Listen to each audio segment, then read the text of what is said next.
कल्मषापहम्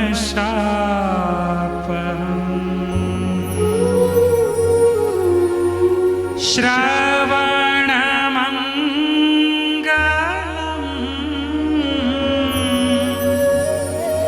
श्रीमदाततम्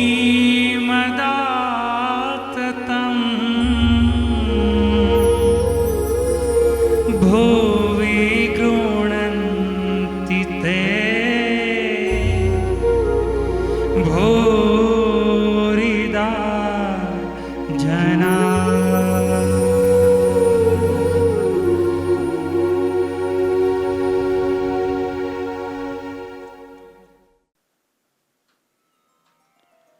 जय स्वामीनारायण, जय द्वारिकाधीश। श्रीमद् भागवत कथा द्वितीय स्कंद द्वितीय अध्याय। भगवान के स्थूल और सूक्ष्म रूपों की धारणा तथा क्रम मुक्ति और सद्यो मुक्ति का वर्णन। श्री सुखदेव जी कहते हैं, सृष्टि के प्रारंभ में ब्रह्मा जी ने इसी धारणा के द्वारा प्रसन्न हुए भगवान से वह सृष्टि विषयक स्मृति प्राप्त की थी जो पहले प्रलय काल में विलुप्त हो गई थी। इसी से उनकी दृष्टि अमोघ और बुद्धि निश्चयात्मिका हो गई। तब उन्होंने जगत को वैसे ही रचा जैसा ही यह प्रलय के पहले था। वेदों की वर्ण शैली ही इस प्रकार की है कि लोगों की बुद्धि स्वर्ग आदि निरर्थक नामों के फेरे में फंस जाती है। जीव वहां सुख की वासना में स्वप्न सा देखता हुआ भटकने लगता है, किंतु उन मायामय लोक में कहीं भी उसे सच्चे सुख की प्राप्ति नहीं होती। इसलिए विद्वान पुरुषों को चाहिए कि वह विविध नाम वाले पदार्थों से उतना ही व्यवहार करे जितना प्रयोजनीय हो। अपनी बुद्धि को उनकी निस्सारता के निश्चय से परिपूर्ण रखे और एक क्षण के लिए भी असावधान ना हो। यदि संसार के पदार्थ प्रारब्ध वश बिना परिश्रम के यो ही मिल जाए, तब उनके उपार्जन का परिश्रम व्यर्थ समझकर उनके लिए कोई प्रयत्न न करे।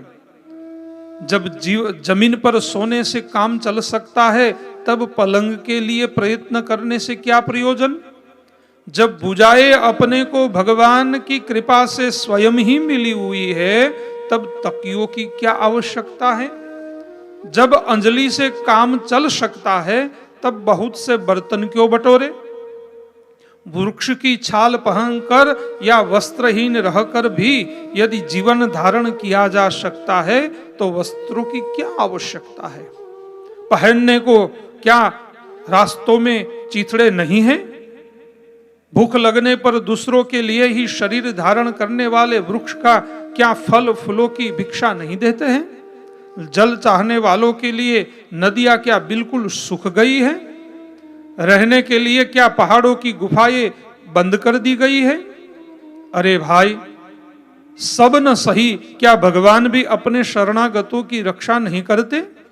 ऐसी स्थिति में बुद्धिमान लोग भी धन के नशे में चूर घमंडी धनियों की चापलूसी क्यों करते हैं।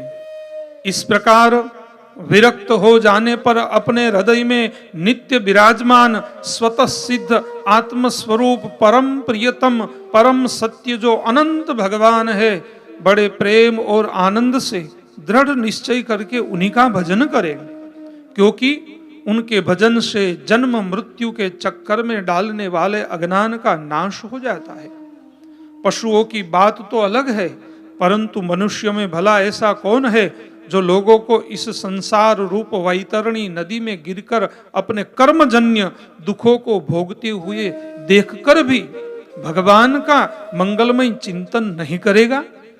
इन असत विषयी भोगों में ही अपने चित्त को भटकने देगा। कोई कोई साधक अपने शरीर के भीतर हृदयाकाश में विराजमान भगवान के प्रादेश मात्र स्वरूप की धारणा करते हैं। वे ऐसा ध्यान करते हैं कि भगवान की चार भुजाओं में शंख चक्र गदा और पद्म है। उनके मुख पर प्रसन्नता झलक रही है। कमल के समान विशाल और कोमल नेत्र है। कदम के पुष्प की केसर के समान पीला वस्त्र धारण किए हुए है। भुजाओं में श्रेष्ठ रत्नों से जड़े हुए सोने के बाजूबंद शोभायमान है। सिर पर बड़ा ही सुंदर मुकुट है और कानों में कुंडल है, जिनमें जड़े हुए बहुमूल्य रत्न जगमगा रहे हैं।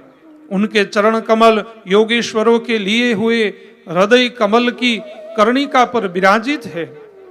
उनके हृदय पर स्त्री वत्स का चिन्ह एक सुनहरी रेखा है। गले में कौस्तुभ मणि लटक रही है। वक्षस्थल कभी न कुम्ह लाने वाली वनमाला से घिरा हुआ है। वे कमर में करधनी, अंगुलियों में बहुमूल्य अंगूठी, चरणों में नूपुर और हाथों में कंगन आदि आभूषण धारण किए हुए हैं। उनके बालों की लटें बहुत चिकनी है, निर्मल घुघराली और नीली है। उनका मुख कमल मंद मंद मुस्कान से खिल रहा है। लीलापूर्ण उन्मुक्त हास्य और चितवन से शोभायमान भौहों के द्वारा वे भक्त जनों पर अनंत अनुग्रह की वर्षा कर रहे हैं। जब तक मन इसे धारणा के द्वारा स्थिर न हो जाए, तब तक बार बार इन चिंतन स्वरूप भगवान को देखते रहने की चेष्टा करनी चाहिए। भगवान के चरण कमलों से लेकर उनके मुस्कान युक्त मुख कमल पर्यंत समस्त अंगों की एक एक करके बुद्धि के द्वारा धारणा करनी चाहिए। जैसे जैसे बुद्धि शुद्ध होती जाएगी, वैसे वैसे चित्त स्थिर होता जाएगा। जब एक अंग का ध्यान ठीक ठीक होने लगे, तब उसे छोड़कर दूसरे अंग का ध्यान करना चाहिए। ये विश्वेश्वर भगवान दृश्य नहीं दृष्टा है। सगुण निर्गुण सब कुछ इन्हीं का स्वरूप है। जब तक इनमें अनन्य प्रेम में भक्ति योग न हो जाए, तब तक साधक को नित्य नैमित्तिक कर्मों के बाद एकाग्रता से भगवान के ऊपर युक्त स्थूल रूप का ही चिंतन करना चाहिए। परीक्षित, जब योगी पुरुष इस मनुष्य लोक को छोड़ना चाहे, तब देश और काल में मन को न लगाइए। सुखपूर्वक स्थिर आसन से बैठकर प्राणों को जीतकर मन से इंद्रियों का संयम करे। तदअंतर अपनी निर्मल बुद्धि से मन को नियमित करके मन के साथ बुद्धि को क्षेत्रज्ञ में और क्षेत्रज्ञ को अंतरात्मा में लीन कर दे। फिर अंतरात्मा को परमात्मा में लीन करके धीर पुरुष उस परम शांतिमय अवस्था में स्थिर हो जाए। फिर उसके लिए कोई कर्तव्य शेष नहीं रहता। इस अवस्था में सत्व गुण भी नहीं है, फिर रजोगुण और तमोगुण की तो बात ही क्या है।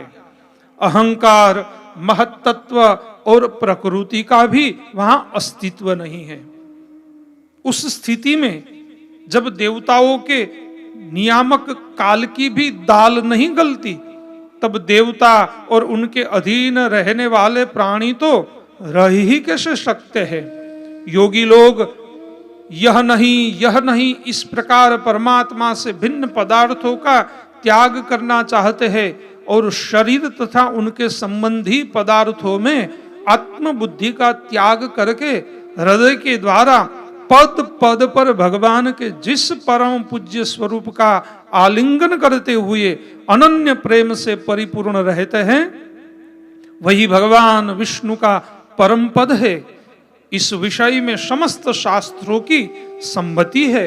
ज्ञान दृष्टि के बल से जिसके चित्त की वासना नष्ट हो गई है, उस ब्रह्मनिष्ठ योगी को इस प्रकार अपने शरीर का त्याग करना चाहिए।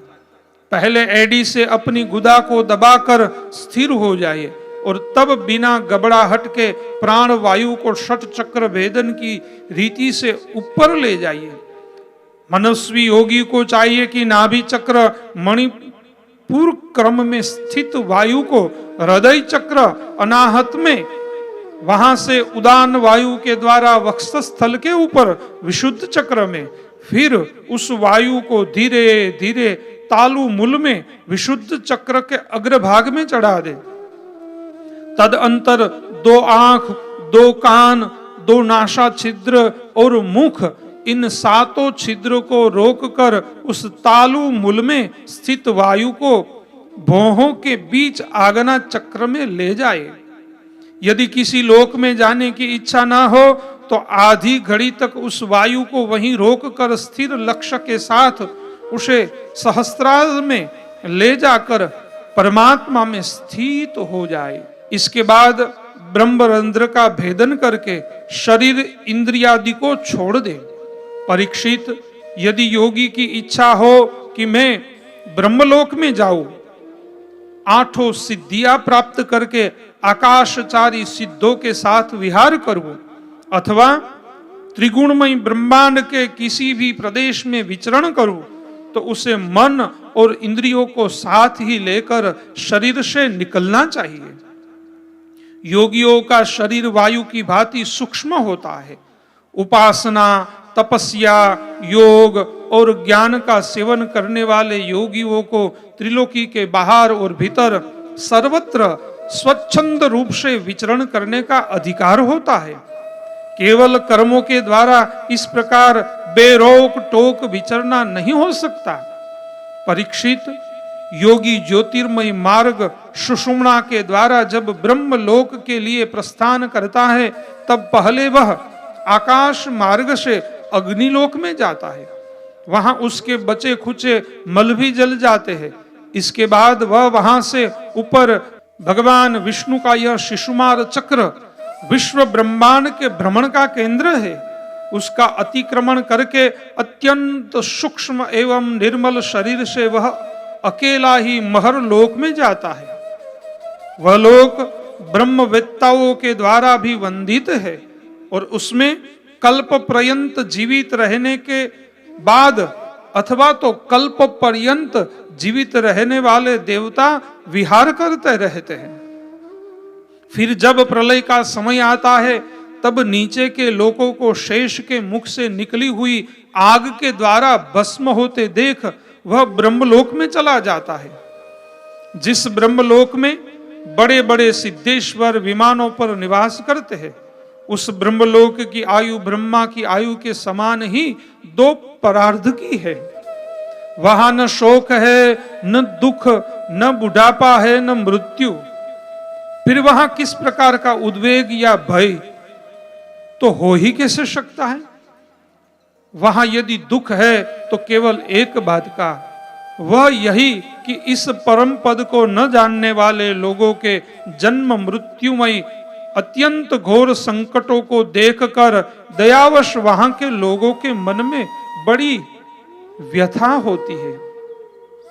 सत्यलोक में पहुंचने के पश्चात वह योगी निर्भय होकर अपने सूक्ष्म शरीर को पृथ्वी से मिला देता है और फिर उतावली न करते हुए 7 आवरणों का भेदन करता है। पृथ्वी रूप से जल को और जल रूप से अग्निमय आवरण को प्राप्त होकर वह ज्योतिर रूप से वायु रूप आवरण में आ जाता है और वहां से समय पर ब्रह्म की अनंतता का बोध कराने वाले आकाश रूप आवरण को प्राप्त करता है। इस प्रकार स्थूल आवरणों को पार करते समय उनकी इंद्रियां भी अपने सूक्ष्म अधिष्ठान में लीन हो जाती है। घ्राणेन्द्रिय गंध तन मात्रा में, रसना रस तन मात्रा में, नेत्र रूप तन मात्रा में, त्वचा स्पर्श तन मात्रा में, श्रोत शब्द तन मात्रा में और कर्मेंद्रिया अपनी अपनी क्रिया शक्ति में मिलकर अपने अपने सूक्ष्म स्वरूपों को प्राप्त हो जाती है। इस प्रकार योगी पंचभूतों के स्थूल सूक्ष्म आवरणों को पार करके अहंकार में प्रवेश करता है। वहां सूक्ष्म भूतों को तामस अहंकार में, इंद्रियों को राजस अहंकार में तथा मन और इंद्रियों के अधिष्ठाता देवताओं को सात्विक अहंकार में लीन कर देता है। इसके बाद अहंकार के सहित लय रूप गति के द्वारा महत तत्व में प्रवेश करके अंत में समस्त गुणों के लय स्थान प्रकृति रूप आवरण में जा मिलता है। परीक्षित, महाप्रलय के समय प्रकृति रूप आवरण का भी लय हो जाने पर वह योगी स्वयं आनंद स्वरूप होकर अपने उस निरावरण रूप से आनंद स्वरूप शांत परमात्मा को प्राप्त हो जाता है। जिसे इस भगवनमयी गति की प्राप्ति हो जाती है, उसे फिर इस संसार में नहीं आना पड़ता। परीक्षित, तुमने जो पूछा था उसके उत्तर में मैंने वेदोक्त द्विविध सनातन मार्ग सद्यो मुक्ति और क्रम मुक्ति का तुमसे वर्णन किया। पहले ब्रह्मा जी ने भगवान वासुदेव की आराधना करके उनसे जब प्रश्न किया था, तब उन्होंने उत्तर में इन्हीं दोनों मार्गों की बात ब्रह्मा जी से कही थी। संसार चक्र में पड़े हुए मनुष्य के लिए जिस साधन के द्वारा उसे भगवान श्री कृष्ण की अनन्य प्रेममयी भक्ति प्राप्त हो जाए, उसके अतिरिक्त और कोई भी कल्याणकारी मार्ग नहीं है। भगवान ब्रह्मा ने एकाग्र चित्त से सारे वेदों का 3 बार अनुशीलन करके अपनी बुद्धि से यही निश्चय किया कि जिससे सर्वात्मा भगवान श्री कृष्ण के प्रति अनन्य प्रेम प्राप्त हो, वही श्रेष्ठ धर्म है। समस्त चर अचर प्राणियों में उनके आत्मा रूप से भगवान श्री कृष्ण ही लक्षित होते हैं, क्योंकि ये बुद्धि आदि दृश्य पदार्थ उनका अनुमान कराने वाले लक्षण है। वे इन सब के साक्षी एकमात्र दृष्टा है। परीक्षित, इसलिए मनुष्य को चाहिए कि सब समय और सभी स्थितियों में अपनी संपूर्ण शक्ति से भगवान श्री हरि का ही श्रवण, कीर्तन और स्मरण करें। राजन, संत पुरुष आत्मस्वरूप भगवान की कथा का मधुर अमृत बांटते ही रहते हैं। जो अपने कान के दोनों में भर भर कर उनका पान करते हैं, उनके हृदय से विषयों का विषैला प्रभाव जाता रहता है, वह शुद्ध हो जाता है और वे भगवान श्री कृष्ण के चरण कमलों की सन्निधि प्राप्त कर लेते हैं। इति श्रीमद् भागवत महापुराणे पारमहंस्यां संहितायां द्वितीय स्कंदे पुरुष संस्थान वर्णन नाम द्वितीयोध्याय समाप्त। जय स्वामीनारायण, जय द्वारिकाधीश।